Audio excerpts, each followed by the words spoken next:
on maintenance and operation considerations as we look to reopen schools. I'm Tasha Davenport, Deputy Executive Director and Chief Operations Officer for CASBO, and I'm joined today by Sarah Bachez. Sarah is our Chief Governmental Relations Officer for CASBO, and we'll also be joined by Joel Munoz, the Director of Maintenance and Operations for Pixley Union School District. So again, thank you for joining us today. Just kind of framing up the conversation, I want to start with the huge disclaimer that we do not have the answers for how schools are going to reopen. We are tasked with capturing great questions, getting answers, and I'll talk to you about kind of how that has shaped up over the past few weeks. Because of the great work of our Legislative Advocacy Committee, Sarah Bachez and her partner in crime, Elizabeth Escoval, on their government relations team, and also our member leaders. Because of their great work, we have been invited to some really important conversations around reopening schools in California. One of them is with the management groups. So the California School Boards Association, ACSA, the Association of School Administrators, the Small School District Association, SECESA, the County SUPs, and CASBO. We have all met as a management coalition and really with one aim, and that is that we will inform the policymakers at the Capitol and not be in a position to have the tail wagging the dog where we are instructed on how to do our work with no consideration about the realities and the complexities around that. So that's one group that we're meeting with on really all of these meetings end up being every day across the board. The governor's office, we were with that group on a nightly basis. We've now moved to 2 nights a week. But again, with the aim at making sure that when things are said, like we'll try to reopen schools in July, that those decisions are reality-based. And in that case, that was more an off the cuff and wasn't really reality-based in terms of contracts in place or preparation for that. And so we work closely with the governor's office to answer questions that they have, help them understand some of the implications of decisions that they're thinking about. That's ourselves, again, with the management groups and CDE. And then finally, the Superintendent of Public Instruction, Tony Thurman, has also pulled together a very large task force of about 30 participants, including the unions, as well as all of the management groups and just kind of the normal players, if you will, and has tasked us to really figure out what this looks like. So again, through all of those discussions, what we have agreed to do is to make sure that we are hearing from our practitioners, from those that are doing the job, the complexities, the interdependencies, and really just the realities around what it would take for these varying disciplines to reopen the schools. We're using that for 2 purposes, as I've already mentioned, to inform policymaking, better decisions there. And then second, to use those tools, provide some analysis on that and turn that back to you in order to have playbooks and some tools and checklists and best practices for how this is going to look. So that's where our time is today. Really, once we kind of finish our sort of introduction, we're opening that up to you because we want to hear kind of those top of mind issues and concerns that you have.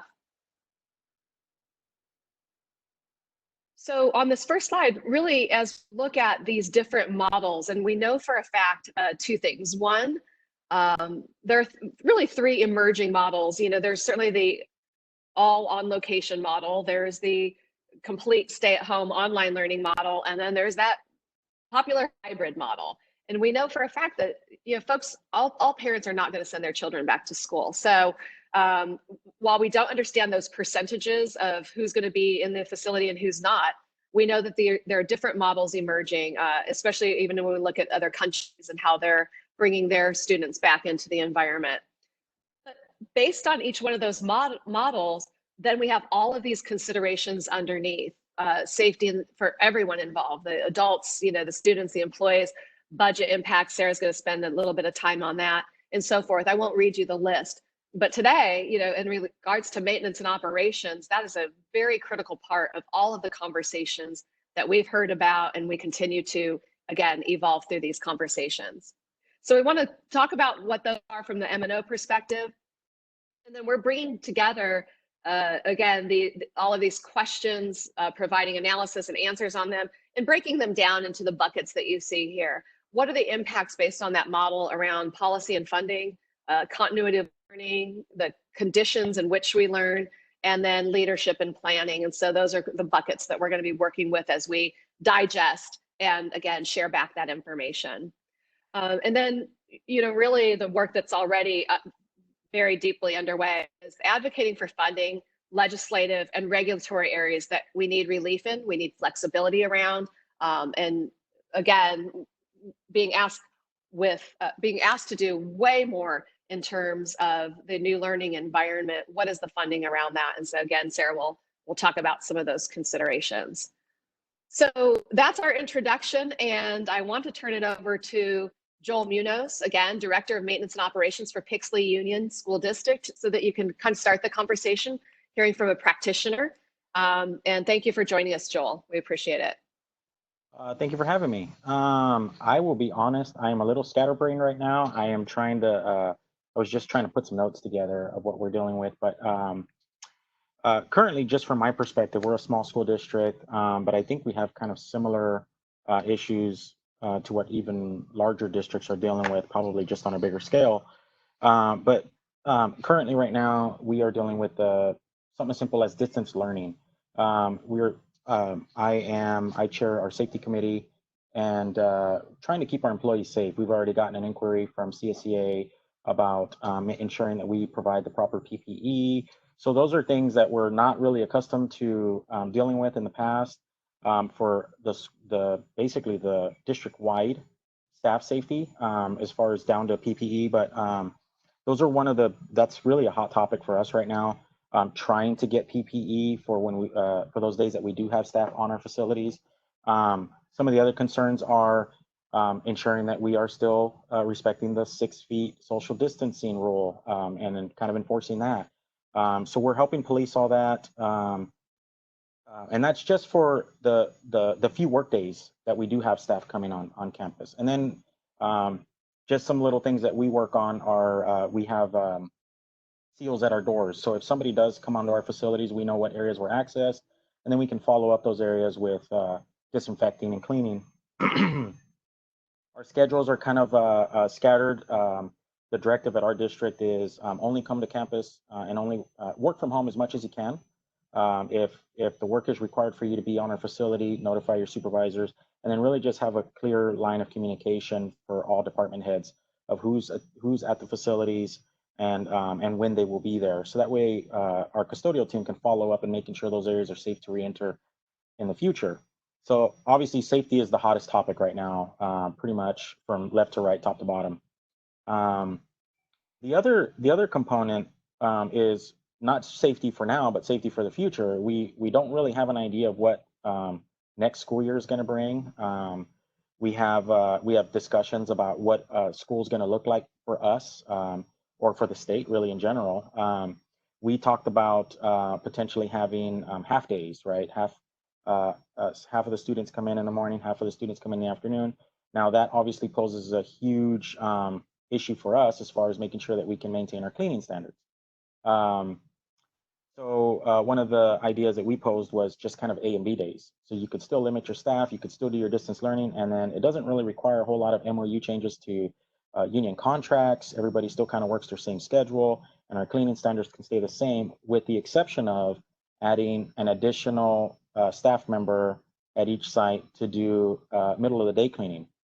Our procedures before all this hit were if a student goes home with fever or anything that the school nurse determines that is contagious in any way, they notify my department immediately, and then they do kind of a timeline of anywhere that student contacted, and we will actually address those. We'll disinfect all those areas.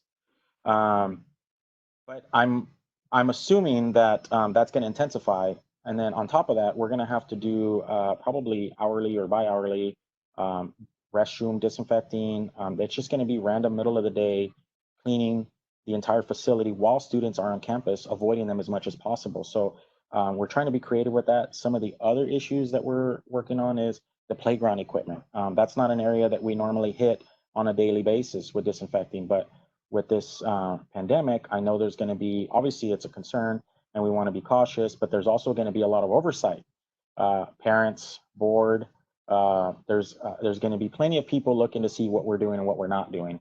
So we want to make sure that we're really educated on our procedures and they're very strict, and we can formulate accountability. I apologize. Working from home. So those are some of the major hot topics of what things are going to look like in the near future. But obviously, there's also fiscal concerns. We want to currently right now we have placed orders for bulk disinfecting to make sure that we can facilitate the day-to-day cleaning, the work days, and then also the deep cleaning prior to staff coming in and then rotating, because I'm sure that every other district is dealing with this back ordering. There's tons of back orders. Nobody seems to be able to keep anything on the shelves. So we were able to, I think we're sitting in a good position right now for startup of school year, but obviously that hits our general fund today for expenditures that we're expecting for next year. Then of course we don't know about the mask situation, glove situation. So all those are on back order as we speak right now to try to ensure that we can provide adequate for the staff. And at this point, it's really up in the air what's going to be required for the students. So we are communicating with some of our vendors about maybe doing reusable masks. I've gotten some feedback on washable masks. They can be thrown in the washer, and literally 300 times is what they're rated at. So we can get through a school year if we issued one per student, if that was the case. So those are kind of the most recent issues that we're dealing with, and then things we're trying to look forward to. But again, that's not. I think that's just scraping the surface. We talked about thermometers per department and making sure that we check in staff. I mean, there's just tons of conversations happening, and you are correct. It is impacting the maintenance and operations department and transportation, for that matter, heavily. Where there's just a lot of questions that still remain unanswered, and we're just trying to plan for just about anything.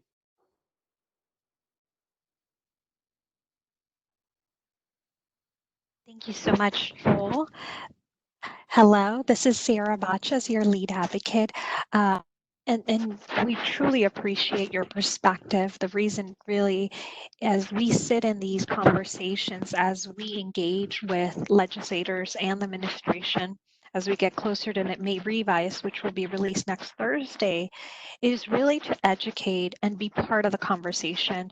As we know, last Tuesday really created a shock in the system when Governor Newsom announced, as part of his 4-point plan, that schools would be under stage 2 to reopen with a potential July and August. But yet the caveat of reopening was that there had to be stabilization in hospitalizations, that protective equipment and cleaning supplies would be available, have sufficient capacity to test, and then contact tracing capacity would be statewide.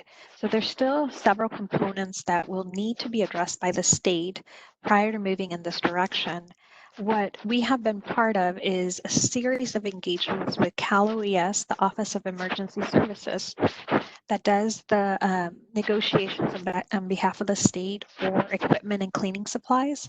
We continue to urge that schools be part of those negotiations and have the ability to access equipment via the state. We understand that this is something that you're all experiencing issues with your vendors. So clearly it's a statewide problem. As I mentioned, next week, we're really looking to see what we could gauge as part of the economic outlook for the state. Unfortunately, when the state delayed the collection of personal income tax until July 15th, that really left a huge hole in the 2020-21 revenues for the state.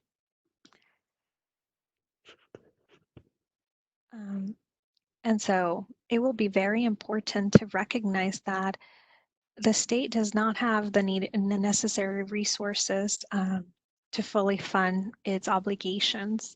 And yet the expectation is that under the executive order, continue to provide the services to serve meals, to do distance learning, and in some capacity, childcare and supervision. So we have been in constant communication with legislators and the administration on the difficulties all of this has posed to each and every LEA.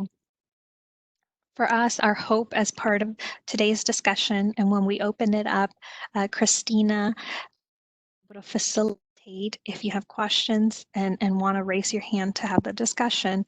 Our hope of these series of conversations we have been having with each of our professional councils is really to ensure that we're working in a coordinated fashion at the federal level, at the state and local level to ensure that guidance and partnership are key in any reopening and a supported way.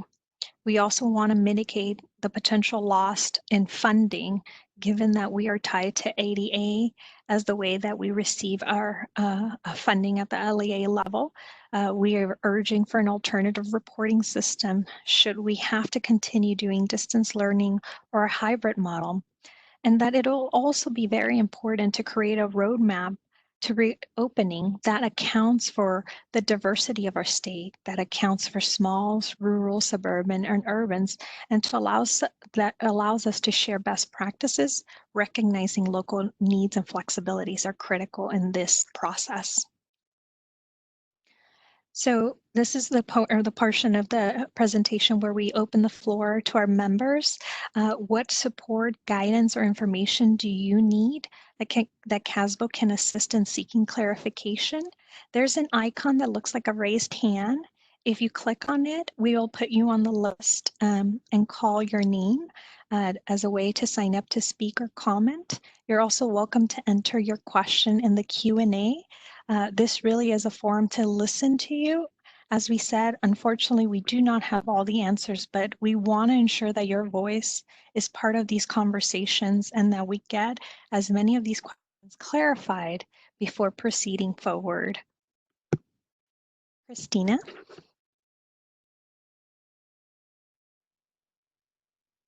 Thank you so much. I have one question on the floor so far. Mike Byers, would you like to speak to your question? I'm just important as we're looking at modeling. Mike, we can't hear you. We might have been losing him. I will read his question.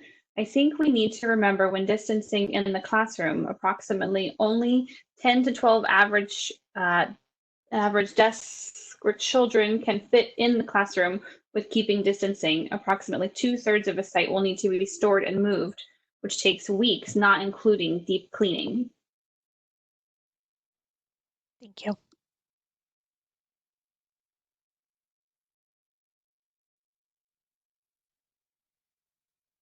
All right, Gabriel, I see your hand is raised. The floor is yours. Thank you. I'm the MOT director for Ukiah Unified School District in Northern California. This is a question primarily for Sarah, I think, and our state advocates. This is the second time I've heard mention of the avenue to use our county OES to tap into the supplies for Cal OES. So we did bring that up at our a recent OES meeting we had. In fact, it was this morning. Our local OES was not aware of this, and we actually had a Cal OES rep on the line, and he was also not aware of it. A little bit more concerning is our local OES basically expressed the opinion that as schools are, and LEAs are state funded, really they should have their own pipeline. My concern is twofold. One, if the governor's office is making assumptions that that is our pipeline, I foresee this being a larger issue for most districts because all of our agencies are resource starved right now, and there is going to be that friction between local government and what's perceived as state agency. And I'm concerned this is not just for PPE and sanitary cleaning supplies, which are going to be needed to reopen, but probably more important for testing resources when we get to that point. I don't see an avenue that we can realistically have schools open without a pretty robust testing system to be able to target, test, and then also backtrack when we do have potential positive cases. And my concern is that we're going to end up with the same issue. I mean, all of the testing, the way it's structured, is going to be run through local county level agencies, and I am very concerned that our schools will not have the resources they need if it's, you know, we might have a mandate from the state, but not that support at the local level. And this is speaking with from a school district that actually has a very good working relationship with our county OES. I mean, we've been through wildfires, PSPS. I mean, we're very tight. And so I can only imagine if we're seeing this friction at our level, other districts and other counties are probably even worse. Thank you. Thank you for bringing this up. I have a meeting scheduled with CDE on Friday at 2 just about supplies and PPE. We were part of a meeting last week where a different set of Cal OES representatives said that schools should be able to access that at the local level. So clearly we're just having a disconnect in terms of communication, and clearly a tension, given that these are supplies and lacking, and we are completely in agreement that without LEAs having an opportunity to be able to attain these materials, it just compounds the situation. So thank you. Thank you. I have a question on the floor from Maureen Fitzgerald. Maureen, did you want to speak to your question?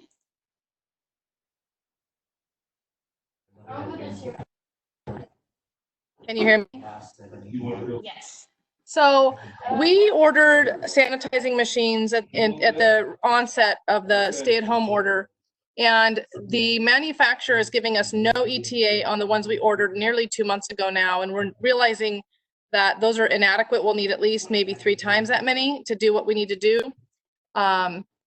We have 2 custodians at a school. There is logistically no way we'll sanitize classrooms in time for another session in the afternoon, let alone the next day. What are other districts doing, knowing that this is like bigger than we can accommodate? We can't hire staff. We're talking budget cuts, and this is just one component. Not let alone agree with Ukiah. We can't get PPE. It's all back ordered. We're not at the top of the list. We're not considered essential.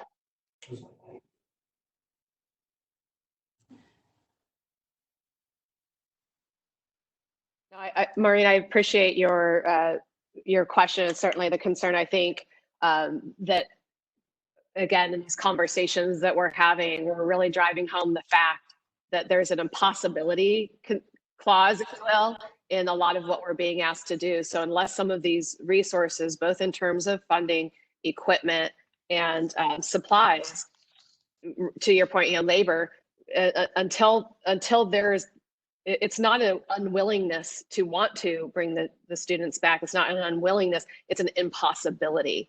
And so we continue to hammer that home, and we will absolutely take your example forward in our conversations. Thank you.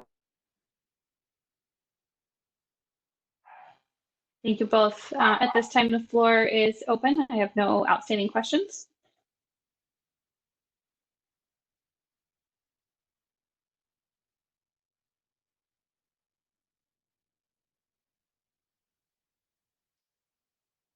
And we recognize that all of this is new territory, that we have not been here before. Our goal really is to be able to create some sort of guidance and direction out of all of these forums.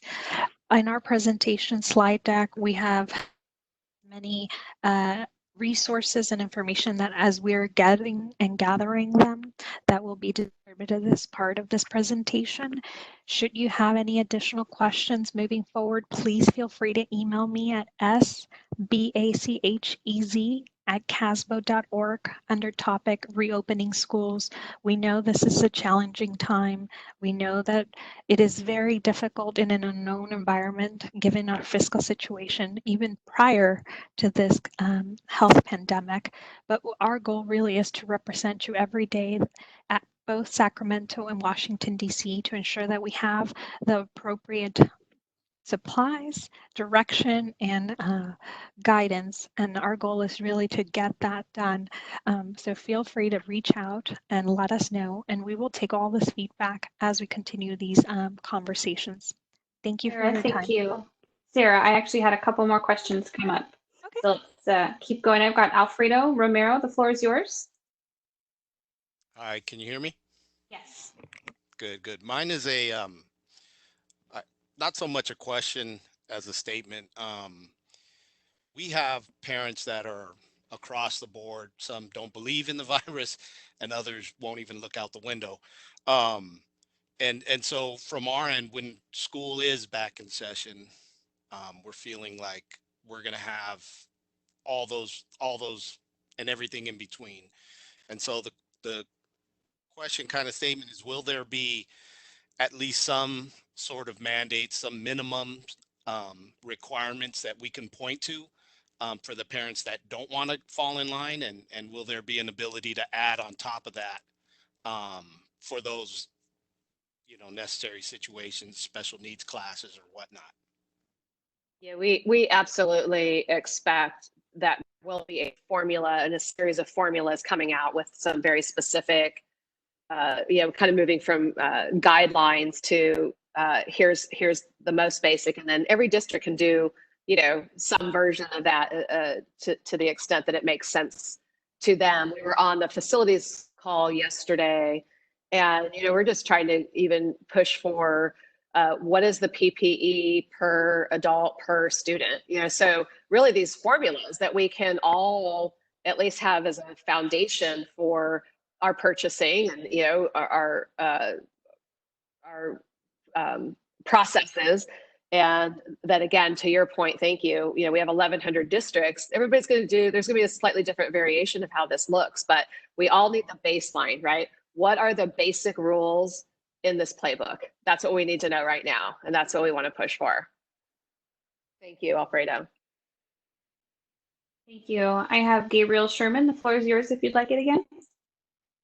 Yeah, I just wanted to follow up. You did reference PPE, and as important as that is, and the sanitizers, I want to make sure that we're having the conversation early at the state level, and hopefully are advocating for the testing support or the screening support, because again, I think that that's going to be critical when we look at going into full session in the fall. And the other one, and it's something that I've asked, talked about before on several of these calls, is what we would love to see at the state level is not just some basic guidelines, but also a playbook beforehand that really identifies what the key milestone points would be if we are in session and we do have flare-ups. And I know that at the local level, our health officers can close our schools, but the concern would be what it looks like at the state level.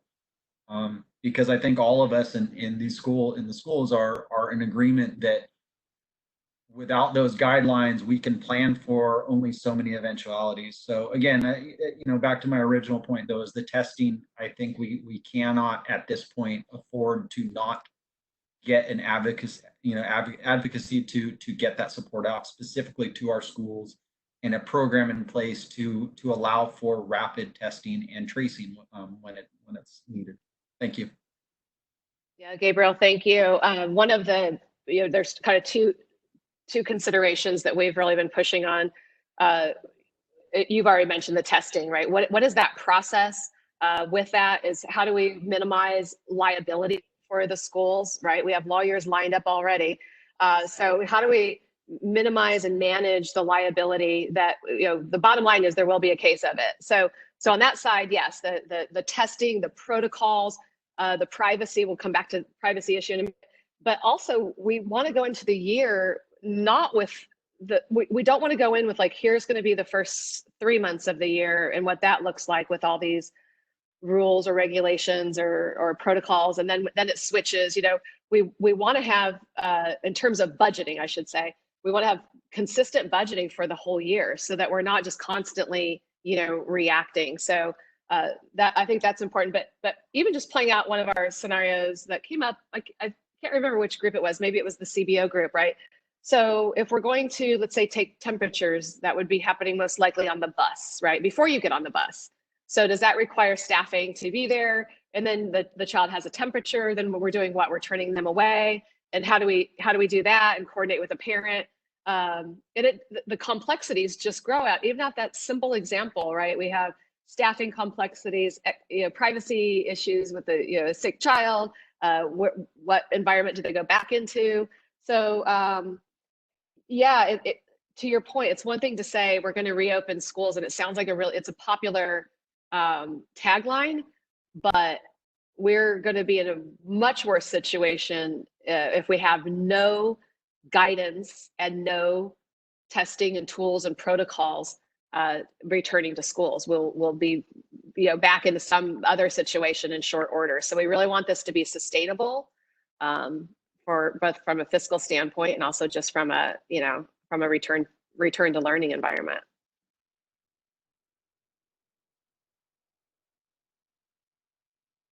Thank you both. Again, at this time, the floor is open. Did you want to offer another minute for questions? Great.